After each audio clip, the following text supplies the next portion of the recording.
I'm Monty. This is the Marriage Bites podcast. We get real about the joys and challenges of marriage through bites of wisdom we have learned over the years.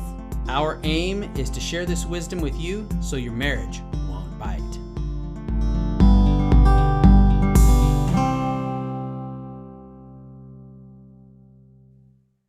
So here we have with us Tyson Bradley from the Inherent Identity podcast. Yeah, I know. And it's so great to be here. And you know what? It's kind of funny because I've done interviews myself with other people on my podcast. And, it's weird because sometimes we press record and then it's almost like, do we change? Like, right? Do we try and change who we are versus just, can we just be real versus trying to put on a show, right? Because this is a show. This is a podcast. Now people are watching. And now people are watching. Now it's recorded. Now it's going to go out to the world. And so, for me, just stepping into this and being aware of that, I think it's powerful for us to be vulnerable and say, yeah, we have, sometimes we have no idea what we're doing, guys. We're just sharing things with the world that we think are going to be helpful. And for me, being on your podcast, it's fun. It's an honor. It's something that the more that we can just share certain messages, the better lives become. So I'm glad to be here. Yeah, we're so happy to have you. And so I don't know if, I guess if people want to know about me, I'm a lot of things. I describe myself as a lot of things. I am an author. I am a coach. I am a father. I've got 2 little girls that are both redheads, and I've got a little boy on the way. Congratulations. Coming to theaters near you. December 17th is the due date. Oh boy.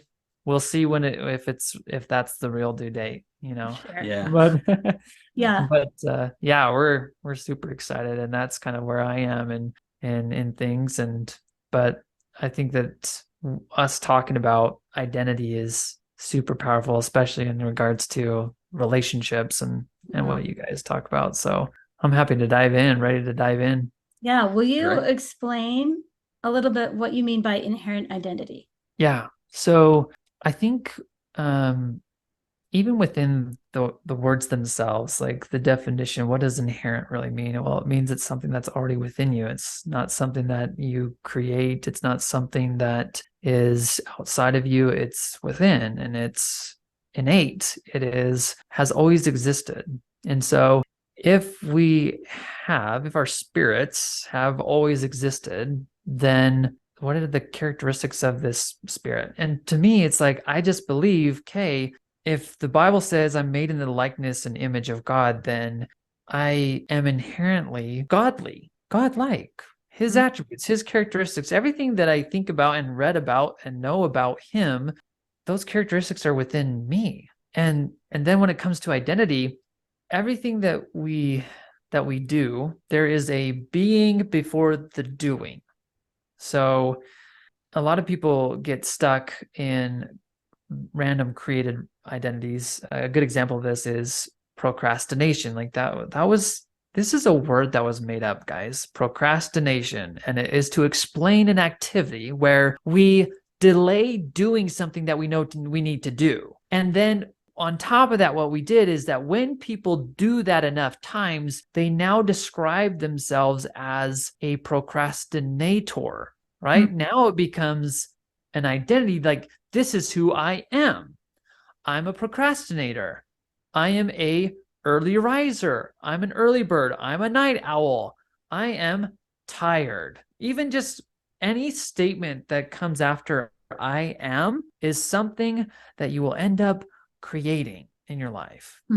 And so when I take inherent and then I pair it with identity, what it means is all those things that my brain thinks I am, all those things that I want to attach to the different actions, those are not even real. What's real is that I am love.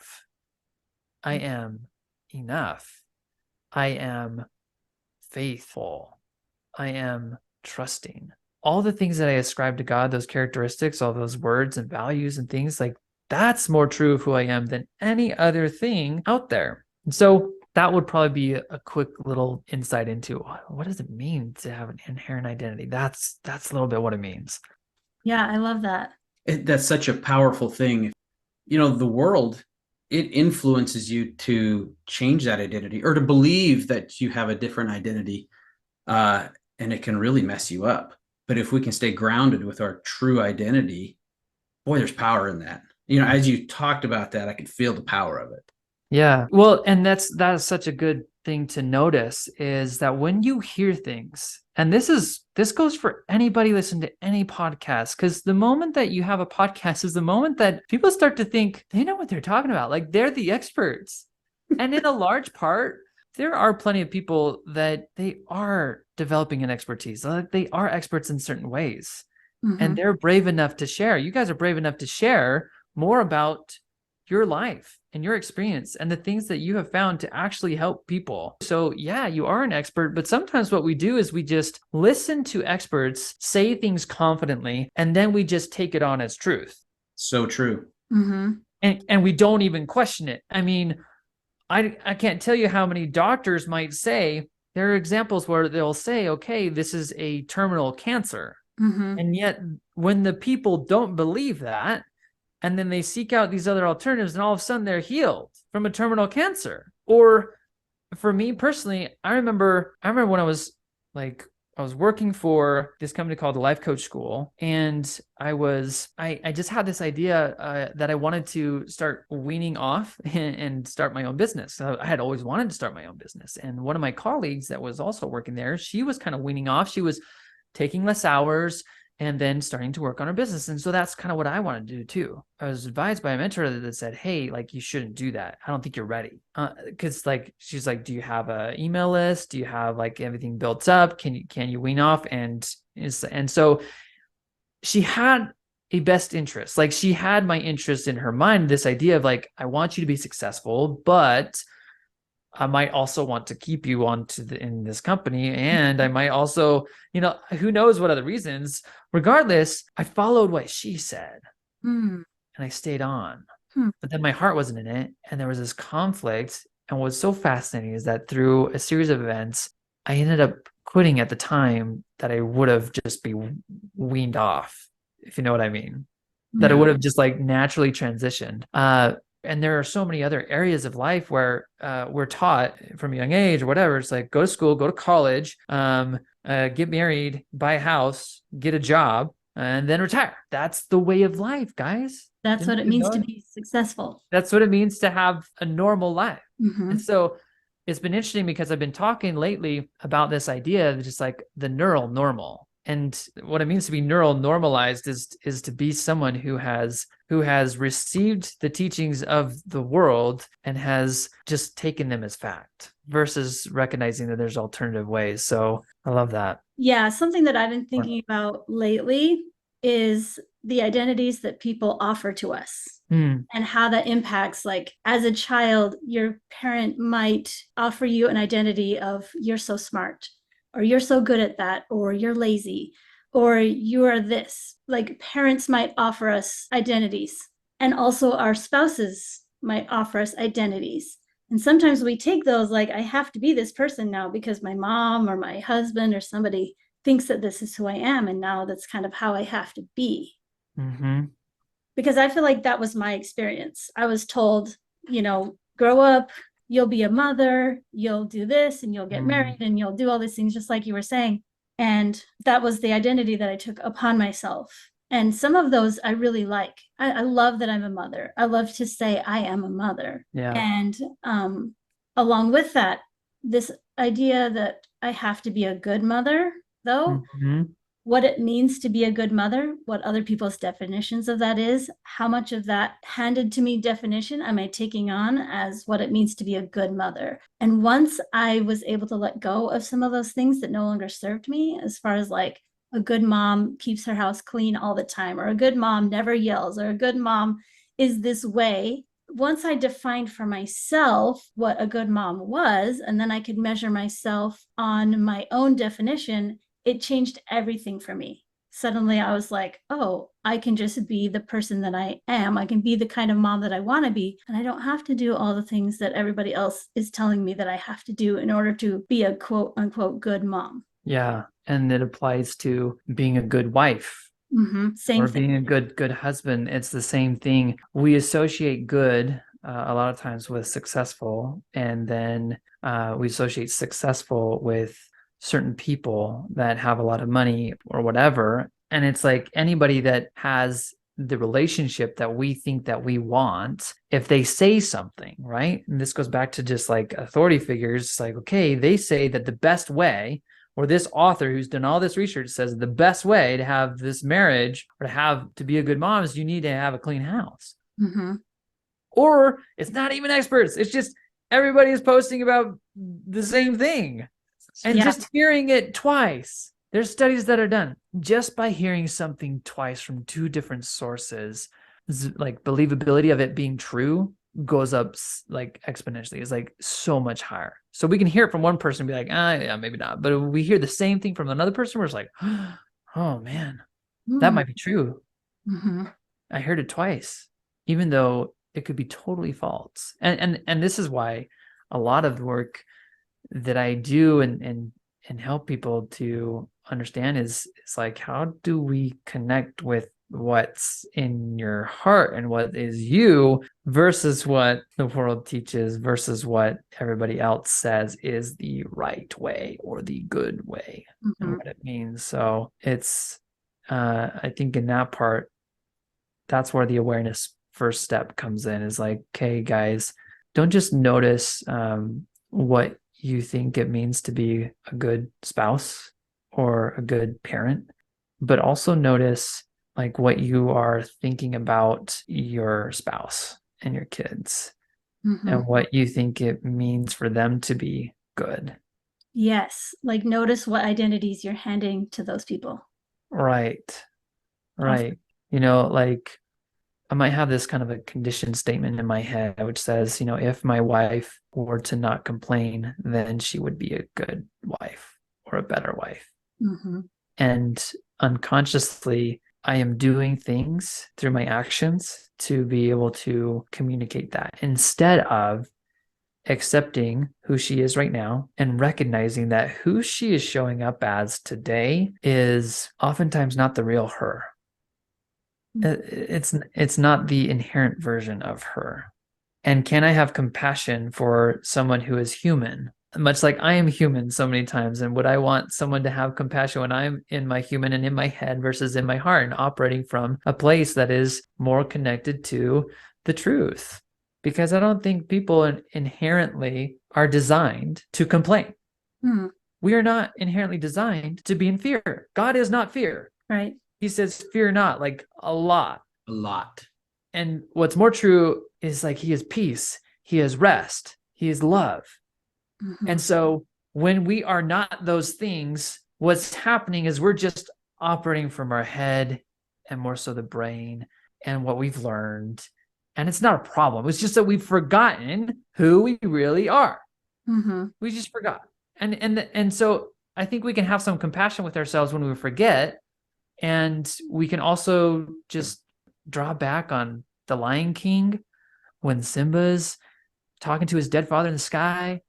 And Mufasa, the father, says, what? He says, remember who you are. And there's a line before he says that that's actually like even more powerful. He asks him, he's like, you have forgotten me. And Simba's like, no, how could I? And then Mufasa says, you have forgotten me, and so have forgotten you. It's like you've forgotten. I think it's flipped, actually. He's like, you've forgotten who you are, and so have forgotten me. That's it. I think that's what it is. That's what it is. Yeah. And when we forget who we are, we forget who he is, who our heavenly parents are. So yeah. Well, what about when we forget who our spouse is? Like when our spouse is complaining or yelling or something, and we sort of sometimes forget this is not who they are. How do you manage that? Well, it's funny because like I'm just thinking about this now. Like in this moment, I'm just like, wait. For me to complain about her complaining is me forgetting who I am in this moment. Because if I remember who I really am, her complaining is, it doesn't bother me because I am love, and love doesn't judge another person. Love embraces and accepts, and love also can reprimand. Love also can speak sternly to someone. It's not that we just lay back and let everything happen to us. It's like love can also be very strong. God has done this plenty of times. Christ told Peter, he's just like, get thee hence, Satan. When Peter was just like, oh, don't do that. Like, don't kill yourself. Don't die. It's like, no, this is my purpose. How dare you say that? And so love can be strong. And this kind of, to me, to be in my inherent identity is to be in connection with those truths of who I really am as often as I possibly can. And as I do that, I'm going to naturally build more connection with my wife and my kids. So are you saying that living in your inherent identity helps you to feel more unconditional love? Yeah. I mean, that's who God is. Yeah. Yeah. Right. And if that's who he is, and within our spiritual DNA, we are made of his stuff, born of heavenly parents, then yeah, inherently I am unconditionally loving, and I just keep forgetting it. Yeah. Yeah, I like what you said, that you have to live in it as much as you can. And I think, that's big crux of life here on earth, is that we stray all the time and down different paths, but trying to stay on that true path, or be truly who we are, it takes a lot of work sometimes, but it's something that we need to be intentional about, and perhaps keep in the forefront of our mind, is remembering who we are and who our spouse is and who our children are. And I think that helps us stay closer to that true identity or inherent identity. Yeah. And we were talking a little bit before this, but Monty, you were saying it's like, hey, you identified as a police officer for the longest time, and that was sometimes detrimental because what it caused you to do was to work 24/7. Like, because I am a police officer, I do what police officers do. And the best police officers, what they do is they dedicate their entire lives to that thing. And maybe that's not your version of being a police officer. That's not who you really are in that thing. Maybe there's a different version of being a police officer, or maybe there's a different version of being a mother. It's not about being a good mom. It's about being my kind of mother. It's like the Andelin mom. What is the Andelin mom? Like, being the mom that you are rather than the mom that everybody else thinks that you should be. Right. And this is why I created this whole framework that includes this idea of how do we keep reminding ourselves of the truth of who we really are, because in the version of The Lion King, it's like he says, remember who you are at least 6 or 7 times. It just is this echo. Remember. It's like the most important thing that we could do, because the moment we forget is the moment that we're frustrated with life and wanting everyone to be different, and we're in our humanness, and it's not as fun. That's for sure. So I want to go watch The Lion King now. You really should. Like, it is an identity movie. I encourage everybody to go watch it. Watch it with your kids or whatever. Just like notice the transformation of Simba and what happens to him when he is reminded of the truth of who he really is. Yeah. This is a little off topic, but speaking of The Lion King, I remember when it came out, I was a teenager, and I remember thinking, Disney's already made their classics. How could they make another good cartoon? And then it came out, and it blew my mind, even as a teenager, because there was so many great messages in there. Kind of need to go watch it now. Yeah. But I like what you say about remembering. It makes me think of, in the scriptures, God tells us to remember an awful lot. I think if you read through the scriptures and look for that word remember, you find it everywhere. And that we are to remember past spiritual experiences, remember people who maybe have strayed, remember people who have done what's right, lived their true identity. Remembering is a big deal. Yeah. When Christ was with his disciples before he performed the atonement, he instituted a sacrament, and he said, drink this wine in remembrance of me. Eat this bread in remembrance of me. Because if that can become your daily, weekly practice of remembering, if you remember me, that's huge. That's going to change everything. Yeah. I love it. Me too.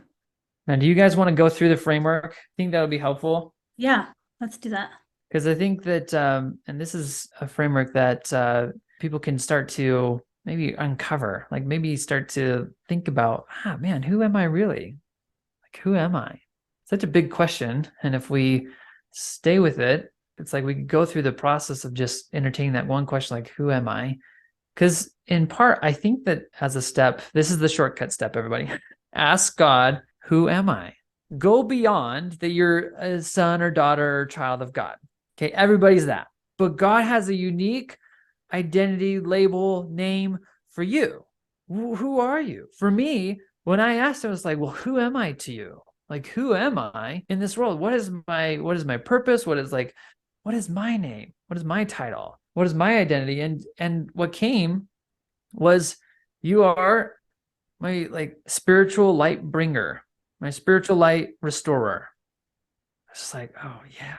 It's like, and you can feel it. And that's what you're looking for is, I'm gonna just write down the first thing that comes to your mind when you ask that question. Sit with it.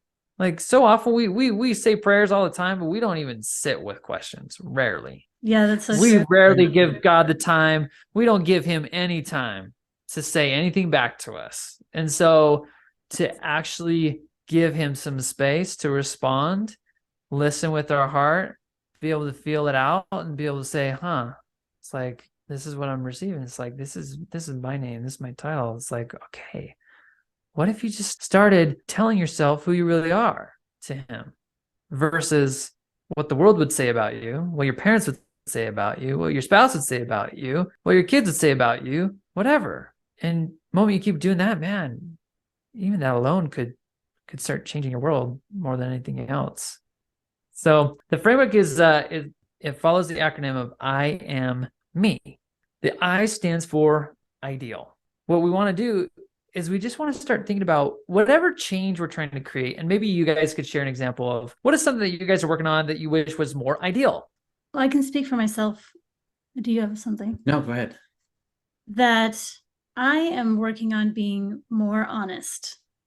And not that I lie, not that I intend to deceive, but there's things that I hold back.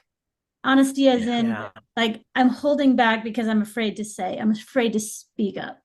So being more honest and more true in that part of myself is what I think I'm working on right now. I too am working on that. Yeah. That is such a good one, because there's one thing to be able to communicate and say things, and then there's like what you actually feel inside, what you're actually thinking. And that within a communication, to be honest, within a relationship, man, if you can do that, that's huge. So, okay, the ideal, what is the ideal experience of honesty within a relationship? I think for me, it's speaking my truth with love. Yeah. What do you think, Monty? I think it's knowing absolutely what she is thinking and she knows what I'm thinking, as far as we're on the same page or we understand each other. Being so honest, we know what the other would be thinking in a way. Does that make sense? Yeah. Like nothing is held back. Even if it's uncomfortable to talk about, nothing is held back. Just very open. Yeah. See, it's important for us to just like dig at least just a little step further into what does this ideal really mean? What does it mean to be honest? And what is your ideal version of that? Because what you really want, and not just a head want, and this kind of goes back to this like, okay, there's what the world would tell me I should want, and then there's what like my heart says. And I can tell that this is coming from the heart because it's like when you say it, it's not just this flippant thing or this tip that you read on a blog. It's a lot of times these things that are our heart's yearnings are things that have been in our mind and our heart for a while, where it's just like, lately I've heard again and again, I just want to be honest. It would be nice if I could just be honest. It'd be great if I could just be in a relationship where nothing is held back and we could be open. So that repetitive nagging of the heart, that's kind of what I would describe it as. That's a good sign that this is a inherent desire, an inherent ideal versus a worldly ideal. So once we have the ideal, the next step is A, which stands for amplify. Now, amplify is two parts. One part is, how could I make this ideal like 10 times? What would make it like so amazing to experience? What does that actually look like? So if you could describe to me, what would an experience look like where you are completely and utterly honest, and what would be the benefits of that? You come home, and what does honesty look like? Boy, I think about just letting it vomit all out. I know that sounds probably crazy, but Yeah. with what I do for work, there's a lot of emotion and a lot of things that go through me, and just letting it all out. Wow. Whether it be good or bad or scary or not so scary, and then having that be taken well, I guess. I think that's one part of it's hard to be honest, is sometimes things aren't taken well. To be able to fully say what I'm thinking and feeling and then have that taken, I guess, well, meaning that there's no judgment. Yeah. And it's such a good thing to consider. So, Andelin, from your perspective, it's like, okay, if you're receiving the gobbledygook of the work, because being a lot in law enforcement, it's like there's a lot there sometimes, sometimes heavy stuff. Yeah. And what does it mean? What is it like the ideal experience of that in terms of honesty? It's interesting. There was a time when I was like, just don't tell me some of that stuff. Like, you can tell me the easy stuff, but don't tell me the ones where it's dealing with kids, or don't tell me that because it was too uncomfortable for me to handle.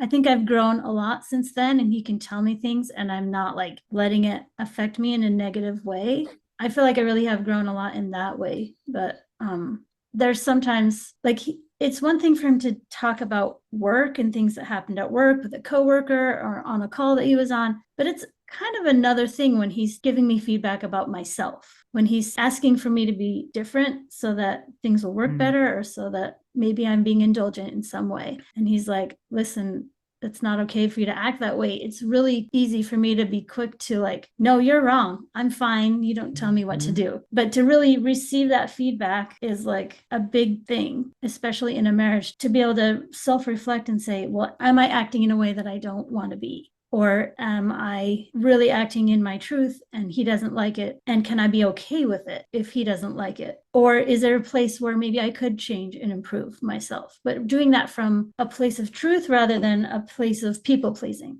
Yeah. No, it's interesting because as I think about just the situation of Monty coming home and then you're there, and it's like honesty could also look like, and then you saying, hey, right now, I don't know if I can receive this. It's hard for me to hear this. Like that would be speaking your truth. That would be speaking what's in your heart. Just like, oh man, this is heavy. Yeah.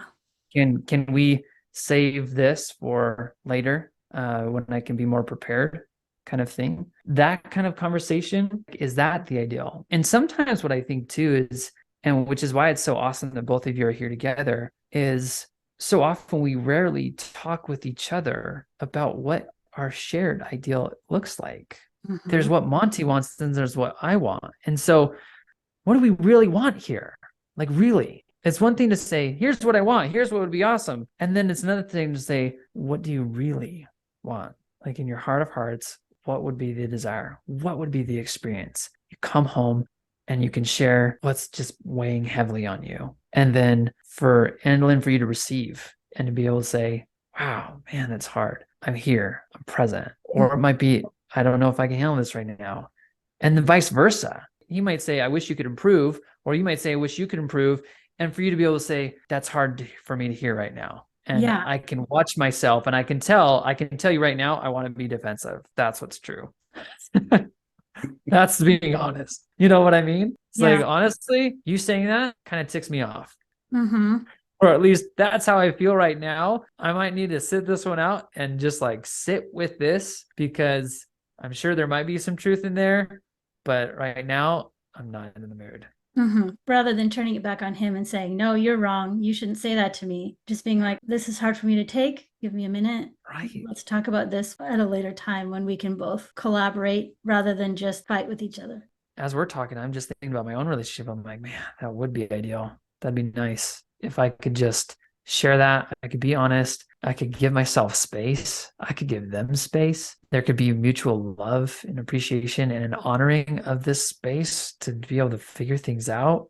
And so, needless to say, like all this conversation is doing, all that we're doing is we're just amplifying. We're just like figuring this, like, what does it really look like? And not just that, that's like step one. And step two of it is once I have written out maybe what the ideal looks like in a very real, tangible way, I want to be able to turn that into what I call gratitude ahead of time. And what this means is that I say to myself and get into a space where I can say, I'm so happy and grateful that this is my inherent self, that this is my inherent marriage where I am honest. And I'm so happy and grateful. Usually I start off with a statement that's like that. I'm so happy and grateful that when I come home, I can easily talk to my wife about what's going on and she easily receives it with love. I'm so happy and grateful that when I don't feel heard, that I can talk about it. I'm so happy and grateful that when I am struggling, I can share what I really think about a situation. And we frame it and talk about it in that term, because now all of a sudden, if I can really step into that and that is my true desire and true ideal, then I can feel grateful for it right now. And from that gratitude, I can move on to the next step of the process. Guidance, insight, intuition does not come from a place of stress, worry, shame, fear, doubt, all the unhelpful and negative emotions, what we call negative emotions. Where the insight, where the revelation is going to come from is from a place that's closer to the spirit, gratitude, love, patience, kindness, gentleness, faith. Mm-hmm. And so the whole purpose of the amplify step is let's get clear and then let's create a gratitude statement so that I can feel gratitude now. And then I can move on to the next step, which is all about movement, which is all about what action do I take? And it can be as simple as just once you're in that place of gratitude, as though your future life is the ideal. Just like imagine it. Imagine your life where you can be honest like that. Once you're in that place where you can imagine that, then you can ask the question, what is my next step? What is my action step? What is the next thing I am to do to be able to create that? And when you do that, man, now you've got at least just one thing. And it might just be one idea that you apply. In terms of the process, we've gone ideal and we amplify it. Then we ask the question, okay, what's my next step? What's the movement? That's the action. And then the fourth step is manifesto. Manifesto is your I am statement. It's about recognizing that what you really want is who you really are. And so even in this moment, if we were to take your example, we'd probably go deeper into stuff, but can you think of an action that you would do that would help you guys be more honest? Like, what would be the next step? What would you do to create that honesty? Something that we have done sort of lately is before we say the thing, we'll say something like, I'm trying to be more honest with you right now. We sort of set it up to say, okay, I'm going to say something right now. It might be hard for you to hear, but in the interest of honesty and intimacy in our relationship, I'm going to tell you this. And we kind of set it up and then sets the stage for the other to receive it and understand how important it is and understand that maybe it will be hard to hear, but it calms everybody down ahead of time. And then the person can receive it because it's been prepared ahead of time. Love it. See, what we do with that, let's say that was the action that you guys decided on. Okay, this is what we're going to do. We're going to just apply that even more or be more intentional with it. Now that we have our action, our movement, we go into manifesto. We say, okay, we can take that one action and we can just turn it into an identity. And all we do is we just make it an I am statement. So something that comes off the top of my head, it's like, I am a truth teller. When I want to say something, when I want to be honest, I tell my spouse, I'm going to say something honest. So the manifesto is both an I am statement paired with an action, paired with the action that you just created. So I am a truth teller, or it's like, I am an honest communicator.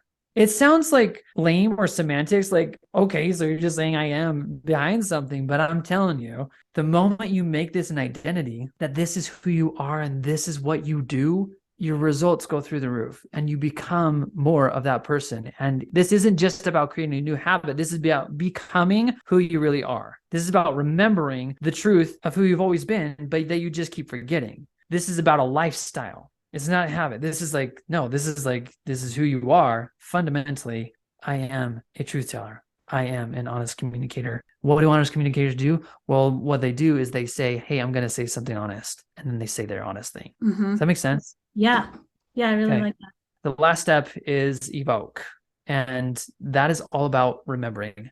You creating a way for you to be able to remember and not just repeating the affirmation every morning or whatever, saying, I am a truth teller. I'm a truth teller. That is the old way that is just like, let me just pound it into my head kind of way. The Mm-hmm. new way is just like, how can I just wake up to this or incorporate this identity into my life in a way that I can just remember it? Maybe it might be your phone.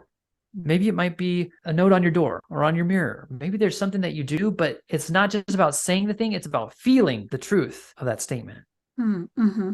Because if we devoid that statement from a feeling and the truthfulness of it connecting to what you really want and it being who you really are, it doesn't work as well. So evoking is about bringing up the emotion, bringing up the spiritual truthfulness that this is who you really are. And when you do that, you're going to be so much better off in actually applying it. Mm-hmm. It'll actually work, not just be a thing that you say for 2 weeks and then forget about. Right. So yeah, it's really powerful.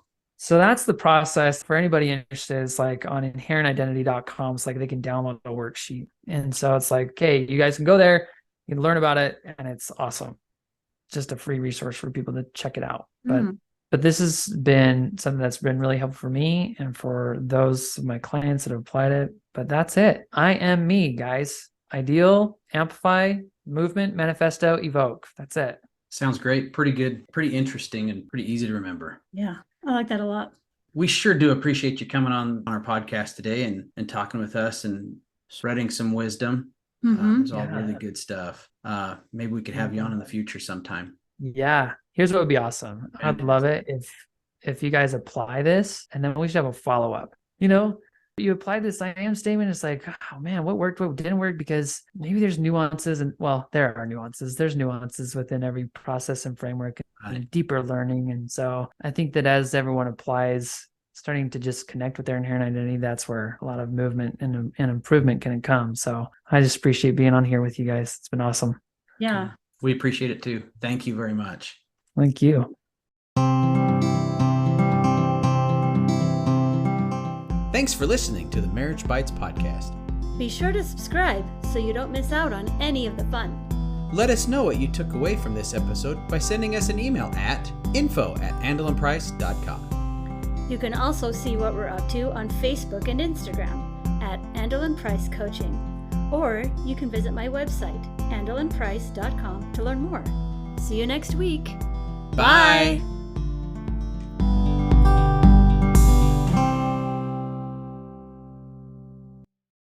Okay. All right. So here we have, you're the first one we've interviewed. So we're kind of like new at this. We don't have like a thing that we say every time. Oh, good. So yeah, we don't need to have a thing we say every time.